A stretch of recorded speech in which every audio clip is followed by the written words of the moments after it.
اسمها الحركة علي الشير، مواليد 95. طالب جامعة. طبعا الجامعة درست يعني للجامعة ووقفت أسباب المصاريف الجامعة وهي الشغلات هاي. فتنا بجيولوجيا علم الأرض. وقتها كان يعني بدأ الواحد يكون عنده سوني اكسبيريا موبايل بال 2011 وهيك، قبل 2011 كمان. ما قدرت انه اجيب هاتف سوني، وقفت. طبعا بدك التصوير كله، مشان تصوير وما تصوير. وقفت ورحت اشتغل بالشام. تعلمت صنعة ادهان، يعني احب اشتغل رسم وما رسم وهالشغلات. صارت الاوضاع هنيك مو كويسه بال 2011 وهيك. جينا على تل حميس، انا اصوليا من تل حميس. كان تل حميس كلها تعرف الوضع، الدواعش وما دواعش وهالشغلات هذول، يعني ما تأقلمت مع الجو ولا 1%. انتقلنا هون على جوادية. بالجوادية ضليت أشتغل تقريبا 3 سنين 4 سنين بدهان. كان عندي رفقات 2 كانوا صاروا مع الرفاق. يعني كانوا يروحوا ويرجعوا، أنا ما أعرف إنه وين يروحوا وهيك، بيقولوا لنا رايحين عساكر وهيك وما نعرف. وقتها قلت لهم يعني وين عم تروحوا؟ يعني هو كان واحد منهم يشتغل معي بدهان. قلت له وين عم تروح انت؟ عم تخلي الشغل وتروح وهيك؟ قال والله هيك، تعال اقول لك القصه. قصه 1 2 3. انا رحت مع الرفاق، قلت احكي لي عنهم هيك مشان نعرف اكثر. هيك حكى لي عنهم، حبيت الفكر وهالشغلات وهدول.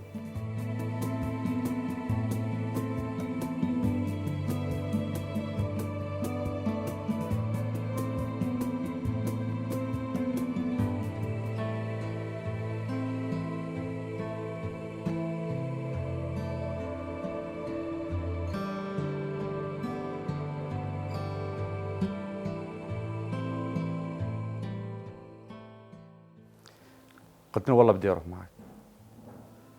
المهم رحت. اول 3 ايام هيك كان الوضع شوي متردد وهيك، بس بعدها تاقلمت مع الجو، انه انه فكر وهالشغلات كله عجبني يعني. يعني كنت مفكر شيء وصار يعني على الأحسن يعني. كملت. صار طبعا كانت بعد حملة تنحميس الثانية رحت معه. رحت خلصت حملة الحميس، كملت على الهول وما هول وهالشغلات. رحنا على الهول، صار اشتباكات وهالشغلات. كان وقتها برد، كانت الدنيا مطر وهالشغلات وهدول. كان يقول لي انه تذكر ما تذكر يعني قبل الشغل كيف وهلا كيف. قلت له والله انا تعودت يعني هيك. استشهد رفيقي اللي كان عم يشتغل معي بدهان. يعني لما شفته كان عندي يعني إرادة أقوى صارت إني أكمل. إنه هو مشى بهالطريق، أنا بالله بدي أمشي. ضلينا خلصنا الهول، رحنا على حملة منبج بال 2016. هو كان يقول بس يصير حملة منبج وهيك شغلات بدي أروح، لأن في قرايبينه كان هنيك. أنا لما قالوا لي حملة منبج أنا كيفت بيني وبينك، رحت على حملة منبج. حملة منبج كانت بين الشجر، الاشتباكات والشغلات، يعني واحد متخبي ورا الشجرة هاي وأنت متخبي ورا الشجرة هاي. أنا ضليت بحملة منبج تقريبا 28 يوم هنيك. مرات كان أكثر شيء كان فيها الجوز وهالشغلات هدول بالشجر، أكثر شيء كنا ناكل منهم يعني. صار اشتباكات هنيك. مرة كنت صوباي كل الليل. الصبح كان كل هجماتنا الصبح. أنا هيك بدي أنام، مو صوباي بالليل بدي أرتاح. لسه ما هيك غمضت عيوني، اجى واحد من الرفاق قوموا قوموا قوموا، ايش فيهم؟ يقول مدنية على في مدنية بين الشجر وهالشغلات. عم انا رفعت راسي هيك، طلعت يعني شو مدني هذول، مو مدني هذول دواعش، وصار اشتباه.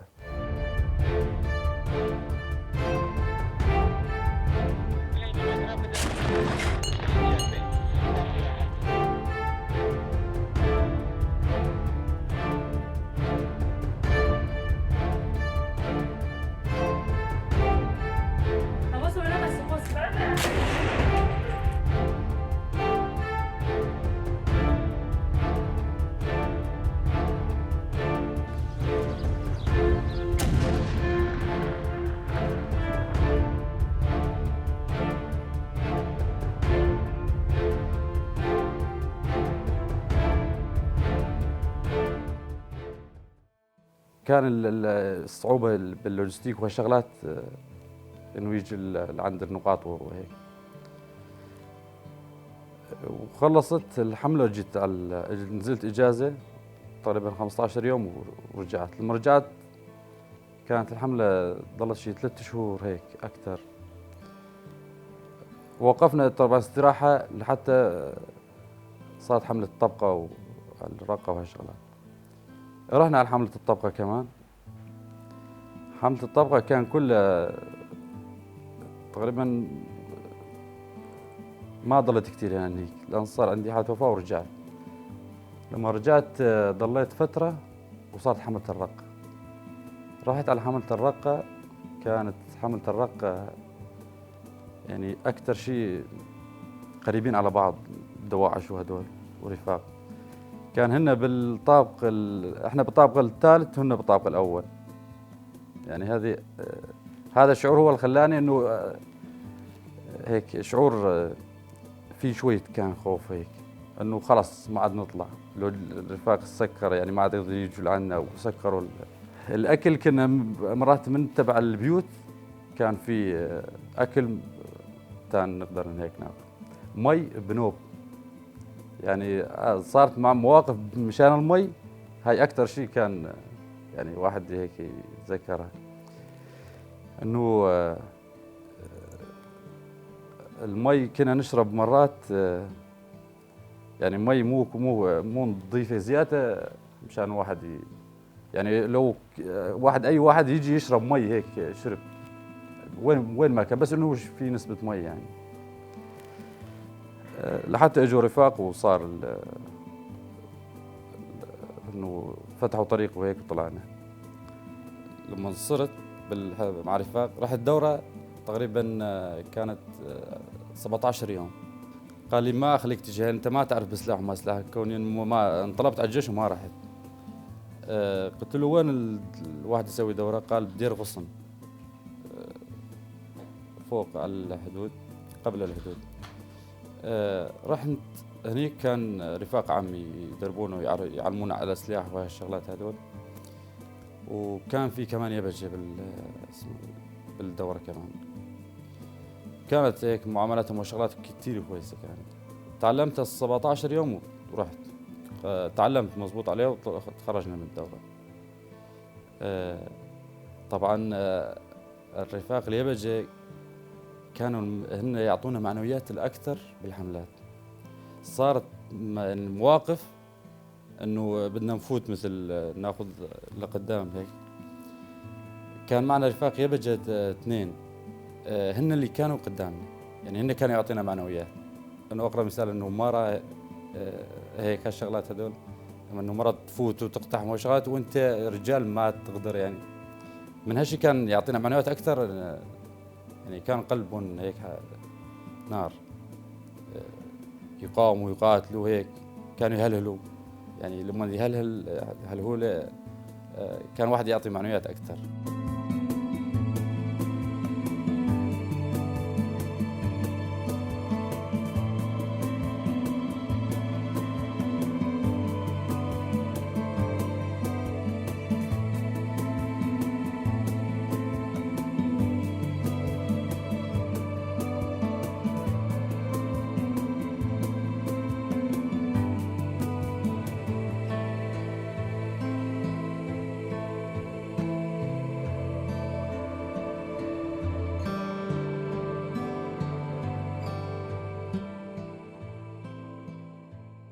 لما كنا بحملة منبج كان الاهالي ما طلعوا من البيوت وهالشغلات. يعني مو مثل الرقه لما يصير اشتباك يطلعوا تبع منبج. كانوا موجودين معنا لما نفوت، كانوا يرحبوا فينا يعني. كان يعني الاكل وما اكل كمان شغلات كثير كانوا يساعدونا في مكانات. لما كنا نقطع من اللوجستيك ما كانوا يقدروا يفوتوا. بعض الاهالي هن اللي يجيبوا اكل. احنا وش نقول ما نقدر ناكل هناك. كانوا واحد يجي اول ما يجيب لنا الاكل ياكل، يقول مشان ما تقولوا انه في شيء بالاكل وهالشغلات. يعني تعاونوا معنا كثير لان شافوا من الدواعي شغلات شيء بالراس. احنا نقول مثلا يعني ما كانوا ضاغطين عليهم ضغط شيء مو طبيعي. كمان فكرهم كان متشدد. احنا صحيح هون انه عندنا دين وهالشغلات، بس مو الدين اللي هن يعرفوه، انه متشددين شيء مو طبيعي. انا لما طوعت مع رفاق شفت اسلوبهم يختلف عن اسلوب يعني اللي كنا مفكرينه. يعني عن طريق اسلوبهم وتصرفاتهم وكنا ماخذين نظره غير. يعني مثلا لما تشوفي تصرفاتهم تحبي تضلي معهم. يعني من هيك ضليت يعني معهم ما وقفت. يعني ما كان عندي فكر سلاح وهالشغلات هذول. لما كانوا اقعد مع الرفاق المدنيه انه احكي لهم هيك انه هم شو يقولوا والله ما يخلوا عربي يروحون معهم وهالشغلات. قلت لهم انا عربي، الشير عربي، كثير رفاق رودي عربي. مين قال لكم ما يقبلوا عرب؟ من هالشيء لما اخذوا فكره انه تغيرت انه يصير عرب معهم وهالشغلات. رفاق العرب المدنيه صاروا بدون يروحوا العسكريه وهالشغلات وهذول. قلت انه تشوف اكثر بين حياتك المدنيه والعسكريه في فرق كثير. يقولوا والله حبس حريه وهالشغلات، لا والله مو حبس حريه. يعني قلبك هيك يشوف الدنيا شوي. يعني كنا طوابير العدد اللي فيه كان 20 ل 25 حد اقصى. يعني كان اول ما رحت كان طابور الشهيد شورش. لما كنا بالطوابير كان معامله كاخوه، مو انه كصديق كمان. يعني اكثر من كصديق. ليش؟ لانه بدك تاكلي من نفس الاكل وتشوفي تشوفي رفقاتك اكثر ما تشوفي اهلك. وكنا بالطوابير كمان نسوي دورات هيك كل بالاسبوع يوم هيك دورات توعيه اكثر على سلاح وما سلاح وهالشغلات. وكنا تقريبا اول شيء كان معنا يبجه بالطوابير. يعني مشتركين، يعني ما في انه والله مرة وش هيك شغلات. يعني مع بعض كنا اخوان بالنقطة واحدة، ناكل مع بعض، نطلع حرس مع بعض وهالشغلات. اول حملة كانت تل حميس الثاني.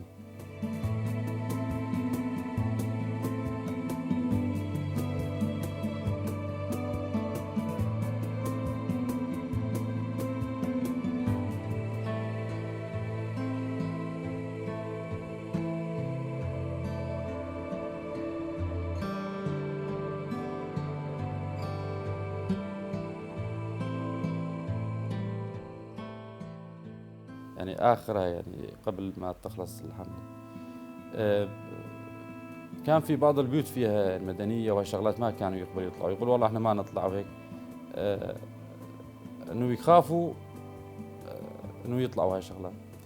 لما شافوا معاملة الدواعش ومعاملة هدول صاروا هن مرات يصير في اذكرها لحتى الان. كان في قرية 3 4 اجوا يعني قالوا اعطونا سلاح بدنا نقاتل. احنا كمان صاروا يعني انضموا على الحزب 3 وواحد كان هيك مرض ووقف. يعني صار انه مع من المدنيه صاروا يجوا معنا كمان يقاتلوا هالشغلات هذول. يقول بس اعطينا سلاح احنا نقاتل. لان صارت هي يعني. بعدها رحنا صرنا على حملة الهول. بالهول طبعا وقفنا شيء تقريبا 3 شهور، شهرين هيك. رحنا على استراحة مقاتلة مثل ما تقول. رحنا على حملة الهول. حملة الهول احنا كنا نوقف الإجازات تقريبا 3 شهور، من شهرين ونص ل3 تقريبا، انه ما ابي لان تنزل ولا هالشغلات هذول لحتى تحرر. وتحررت الهول. وقفنا كمان شيء 3 4 شهور ورحنا على حملة منبج بعدها. حملة منبج ضلينا فيها يمكن 28 يوم، 25 يوم، 28 يوم. طبعا حملة الهول كانت وقت الشتاء وما شتاء، كان فيها صعوبات كثير. يعني ما كان في تثبيت نقاط وتضل بالنقطة هذه، لا. سواتر، كان التركس يجي يعمل ساتر، احنا نروح على هو عم يعمل، اول ما يشتغل تركس احنا نقعد هني. يعني نسوي لنا هيك، نحفر حفرة مثلا، كل اثنين يحفروا حفرتين يقعدوا فيه. مطر كان شيء مو طبيعي، يعني مرات سلاح يرطب من كثر ما يصير مطر. طبعا الهول ما كانوا مستوعبين انه كان في صعوبة كثير بالهول. يعني كان في بعض المدنية يزرعوا الغام مشان ما انه نفوت لعندهم، لان هذولك ماخذين فكرة انه عندنا دواعش، انه اذا يجوا هذول الرفاق بدهم ياخذوا ويكسروا ويحرقوا. بس لما شافوا لما التحرير قبل اول الهول وبعد قبل الهول، يعني يوصلوا فكره انه هدول ما عم يعملوا كل هالشيء. لا يعني ظلوا فتره لحتى استوعبوا انه هدول كويسين، وانه ما يعملوا، ما يضربوا، ما يقتلوا، انه بس بدهم يخلصوا العالم من هالدواعش هدول.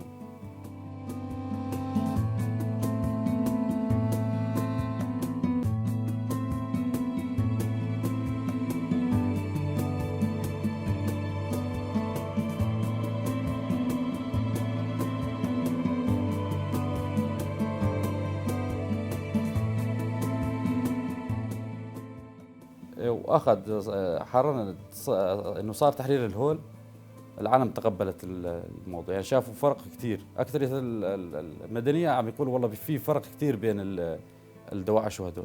يعني هدول متشددين وما يخلون الواحد يطلع، وما يعني حتى لما تطلع يحطوا عليك 100 شغله وشغله بس مشان يمسكوك يعني يعملوا فيك شغله، يعني انه سرقه يقطعوا ايدك، هالشغلات هدول. صارت حمله الرقه، رحنا حمله على الرقه. الرفاق قالوا طلبوا منا، قالوا مشان تآزروا رفقاتهم هنيك. قلنا تمام ما في مشكله. رحنا حمله الرقه كلها، يعني هن بالطابق الارضي، انت بالطابق الثاني والثالث. كله ما كانوا تضرب، كله قنابل وما قنابل وهالشغلات. يعني كان توصل مرحله انه خالص انت هون وقفت حياتي. يصير في خوف، ما اقول لك ما يصير في خوف، لانه هذا هن بالطابق الارضي وانت بالطابق الثاني والثالث. يصير له قنابل هيك، غير انه رصاص وما رصاص ما راح تصيب، بس قنابل. كانوا يقولوا خلاص سلموا حالكم، انه هذا حالكم الاخير. الرفاقكم استشهدوا، ما عاد يقدروا يوصلوا، تسكر الطريق، احنا اخذنا النقاط. توصل معنا المرحله انه خلاص، بس ما احنا كنا حاطين طلقه شرف هاي عند راس البارود، انه هي خلص مستحيل انا راح انه اسلم حالي، الى اذبح حالي احسن ما اسلم حالي لهذول، لانه راح اموت 100 موته اذا سلمت حالي. كان في دمروا هن الدواعش، دمروا شيء كثير. كان في بعض المدنيين نشوفهم بالرقه يحكوا لنا شغلات، يعني احنا نقول لو هن بمنطقتنا والله مصيبه يعني. طبعا حررنا، صار تحرير الرقه. كمان ضلينا 3 شهور ل 4 شهور، 5 شهور هيك استراحه. وصارت حمله دير الزور. بحمله دير الزور هنيك انا صارت اصابتي.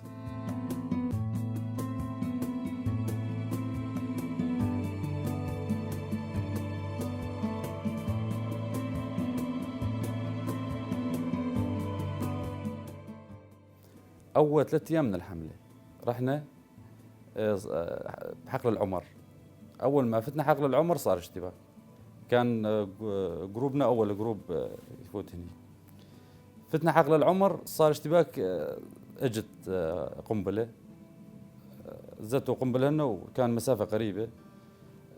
لما اجى صار انفجار، انا هين وقفت، يعني قد خالص يعني ما عاد اشوف، ما عاد تصوبت.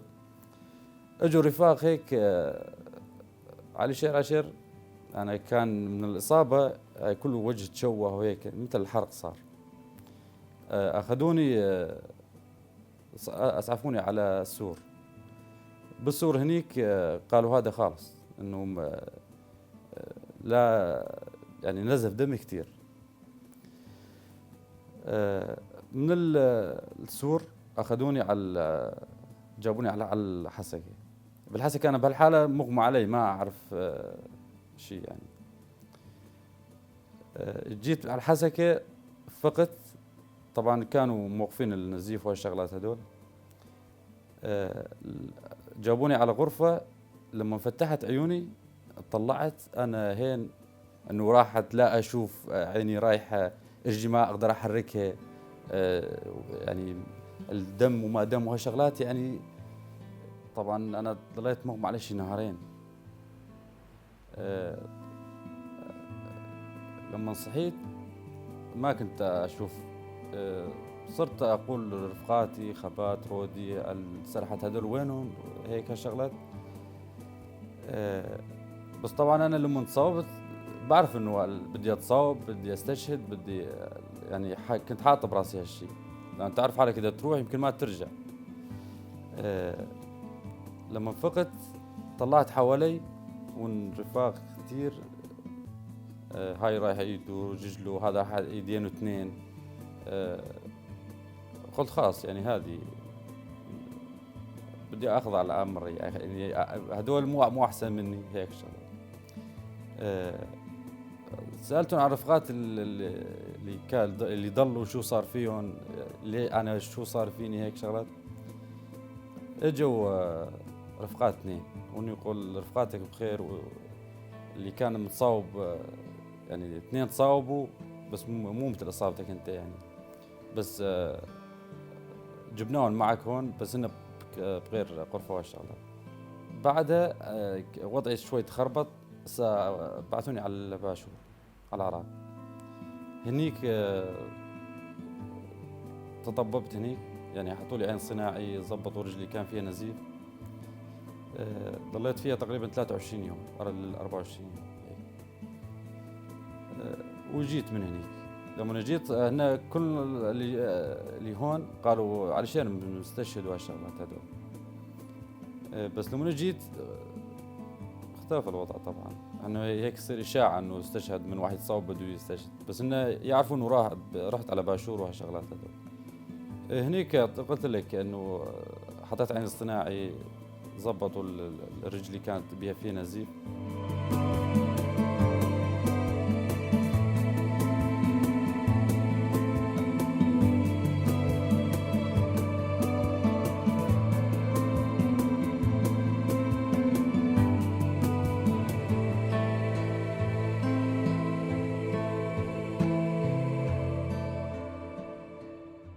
جيت ضليت شيء تقريبا 7 شهور 8 شهور، صار وضعي كويس يعني وضعي انا احسن من وضع غيري، اقدر امشي هيك اشتغل. رفاق هم ضليت كمان بالدار الجرحى شي سنه، صرت مستلم الصحه. الرفاق هذول رحت على دورة، انا كنت بدار الجرحى، رحت على دورة شهيد دشتي، ضليت فيها تقريبا 45 يوم. هنيك تعلمنا يعني الوعي، الفكر شوي، انه صارت في تطوير. هنيك استلمت قرون الدورة. كنا هنيك كنا نتساعد مع بعض وهالشغلات، يعني طبعا ما في بارستني يساعدك وهالشغلات. خلاص الدورة هاي مشان انه تصيري اقوى، انه ما يلزم حدا يساعدك وهالشغلات. كنا عم ناخذ دروس كل يومين، يوم لا يعني درس عن الدفاع المشروع، الأمة الديمقراطية، حقوق المرأة. تعلمنا شغلات كثير يعني توعينا على هالشغلات. نقرأ كتب القائد، هالشغلات هدول. صار الفرز، أنا إجا فرزي نوقف على الصحة تبع رفاق. صحة ضليت عليه تقريبا شيء 3 سنين، 3 سنين ونص هيك. رحت على الشغل تاني، بالارشيف ومع الشغلات هذول.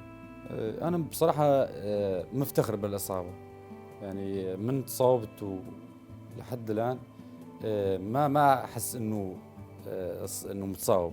هلا يقولوا عين اصطناعيه، شلون هيك؟ انا لما اشيل العين اصطناعيه احس في شيء راح مني، يعني اذا ما ارجعها تعودت عليه خلاص، تعويد يعني.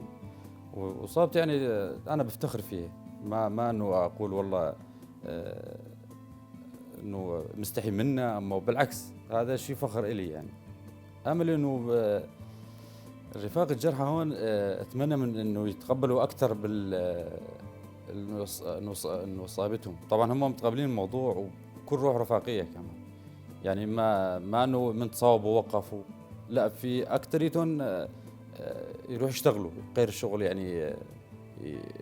في بعضهم عم يشتغلوا شغل طويل كمان، يعني ما انه ارادتهم وقفت من تصاوبوا، انه خلص هن تصاوبوا ما عاد يقدروا يتحركوا. بتمنى من الرفاق انه يعني يتطوروا حالنا اكثر بالدورات وما الدورات وهيك، يعني الدورات اكثر شيء عم تفيدهم انه للتوعيه وهالشغلات. القائد يعني شو كثر ما تحكي عنه قليل بصراحه. عنده اللي بده يعرف القائد اكثر كمان انه يقرا الكتب تبعه، يعني قد اذا بده يعرفه بده يقرا كتبه وهيك شغلات، يشوف فكر القائد انه قديش فكره عن انه فكره مو بس عن شغله واحده انه عن الكرد وهالشغلات، لا، هو عم يعم الكل، يعني يعم كل الدول، يعني مو بس انه انه مكان واحد.